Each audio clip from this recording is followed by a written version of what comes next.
wabarakatuh. Selamat pagi anak-anak kelas 6. Semoga kalian selalu diberi kesehatan sama Allah ya. Oke, sebelum kita belajar atau memulai pembelajaran ini, mari kita membaca basmalah dulu ya, dengan tujuan semoga nantinya ilmu kalian bermanfaat dan apa yang dijelaskan pada pagi hari ini membawa manfaat yang luar biasa bagi kalian semua. Bismillahirrohmanirrohim. Bagus. Nah, sekarang kita belajar mengenai zakat mal. Jadi kemarin kita sudah belajar mengenai zakat fitrah, pengertiannya, kemudian waktu yang tepat untuk melaksanakan zakat fitrah beserta syarat-syarat wajibnya. Sekarang kita belajar ke zakat mal. Yang pertama kita akan mempelajari mengenai pengertian dari zakat mal itu sendiri. Namun sebelumnya anak-anak, kalian bisa sambil menyimak ya buku paket kalian masing-masing, yaitu pada halaman 43 buku paket yang kalian bawa sendiri. Oke, di situ dijelaskan anak-anak bahwasannya zakat mal itu merupakan kadar harta benda tertentu yang wajib dikeluarkan oleh umat Islam yang memenuhi syarat kepada orang yang berhak menerimanya. Nah, lanjut ke syarat zakat mal. Jadi ada syarat-syarat tertentu ya untuk melaksanakan zakat mal ini. Yang pertama yaitu beragama Islam, kemudian yang kedua merdeka, yang ketiga harta tersebut menjadi miliknya secara penuh. Jadi bukan harta milik orang lain, bukan harta pinjaman dan lain sebagainya. Yang keempat, harta tersebut mencapai nisabnya atau mencapai batasannya. Jadi kalau di buku kalian, pengertian nisab yaitu harta tersebut telah mencapai batas minimal harta yang harus dizakati. Jadi batasannya ya, yang dinamakan nisab itu adalah batasannya. Yang kelima, berlalu 1 tahun atau sudah haul. Nah, selanjutnya harta yang dizakati atau nisabnya. Jadi ada beberapa jenis harta yang wajib dikeluarkan zakatnya, yaitu ada zakat hewan ternak. Jadi kalau zakat hewan ternak ini meliputi semua jenis dan ukuran ternak, misalnya sapi, kerbau, kambing, domba, dan ayam, yang masing-masingnya itu ada ukurannya tersendiri anak-anak. Untuk selanjutnya hasil pertanian.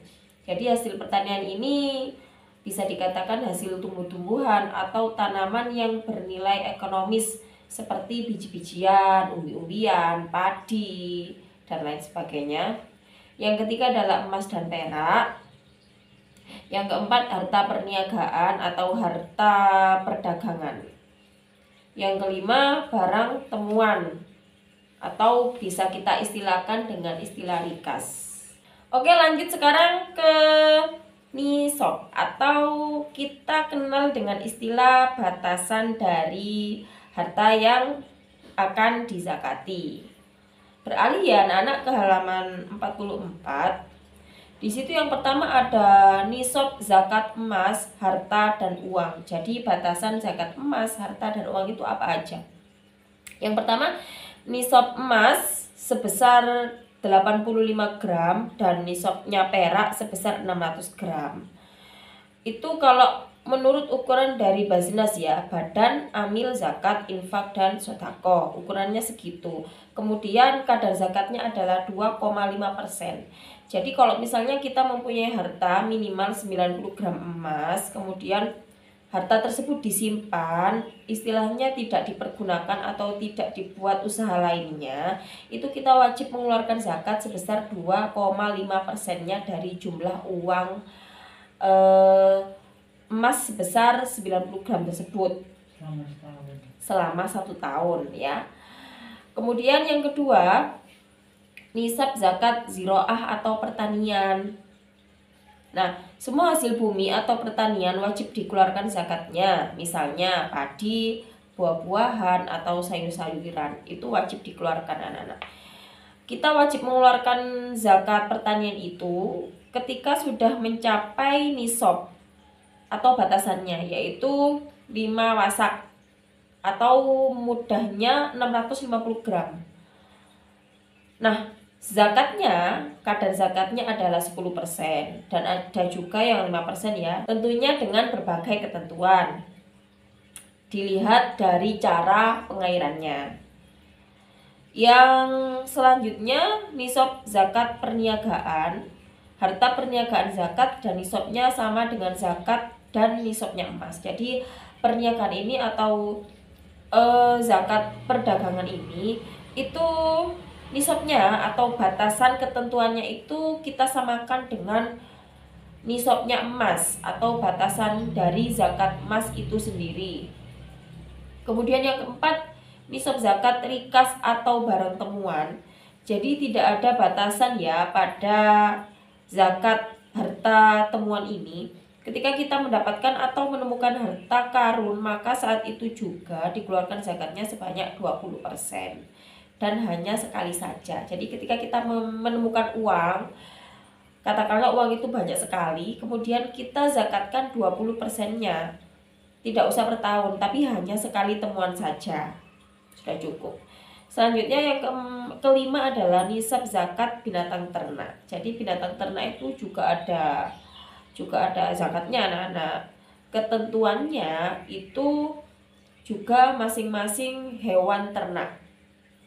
Di situ kita bisa baca sebentar pada halaman 44. Mengenai ternak unta, jika 5 ekor itu zakatnya sejumlah 1 ekor kambing. Kalau mempunyai 5 ekor unta berarti per tahun zakatnya itu 1 ekor kambing. Jadi setelah 5 ekor itu ada ketentuan 25 sampai 35 ekor itu zakatnya sejumlah 1 ekor unta betina umur 1 tahun. Jadi kalau 5 ekor itu zakatnya 1 ekor kambing, tapi kalau 25 sampai 35 ekor unta itu zakatnya adalah 1 ekor unta betina yang berumur 1 tahun. Lanjut ke ternak kerbau atau sapi. Di sini ada ketentuan 30 ekor zakatnya itu 1 ekor sapi atau kerbau yang berumur 1 tahun. Selanjutnya ternak kambing, domba atau biri-biri. Jadi setiap 40 sampai 80 ekor daripada kambing, domba dan biri-biri ini zakatnya adalah sejumlah 1 ekor kambing maksudnya. Yang selanjutnya yaitu nisab zakat tijarah atau nisabnya zakat perdagangan. Nah, mengenai zakat perdagangan ini anak-anak, ketentuan zakat ini adalah tidak ada nisab atau batasannya. Diambil dari modal harga beli, dihitung dari barang yang terjual sebanyak 2,5%. Jadi ini tidak ada batasannya, tapi diambil dari harga dan modal harga belinya. Jadi diambil dari modal harga belinya, dihitung dari barang yang dijual sebanyak 2,5%. Jadi kalau misalnya kalian menjual katakanlah barang elektronik ya, kemudian ditotal semua harga jualnya atau barang yang terjual ditotal semua, katakanlah totalnya 25 juta. Nah, zakat kita adalah 2,5% dari barang yang terjual tersebut. Nah, semoga paham ya dengan penjelasan tersebut. Jadi anak-anak, ketika ada aturan mengenai orang yang mengeluarkan zakat beserta ketentuan harta yang dizakati, berarti harusnya ada orang yang berhak menerimanya. Nah, di sini di buku kalian halaman 45 itu ada 8 golongan orang yang berhak menerima zakat ya. Yang pertama ada fakir. Fakir itu orang yang tidak mempunyai harta dan tidak mempunyai penghasilan untuk memenuhi kebutuhan hariannya. Fakir orang yang tidak mempunyai harta dan orang yang tidak mempunyai penghasilan. Selanjutnya miskin. Miskin itu orang yang penghasilannya ada namun penghasilannya itu belum cukup untuk memenuhi kebutuhan hariannya. Yang ketiga amil zakat. Amil zakat itu orang yang mendapatkan tugas dari negara atau bisa organisasi dan lembaga lainnya ya. Yang keempat mu'alaf. Mu'alaf itu orang yang masih lemah keimanannya karena baru masuk Islam. Yang kelima rikob. Rikob itu adalah budak belian.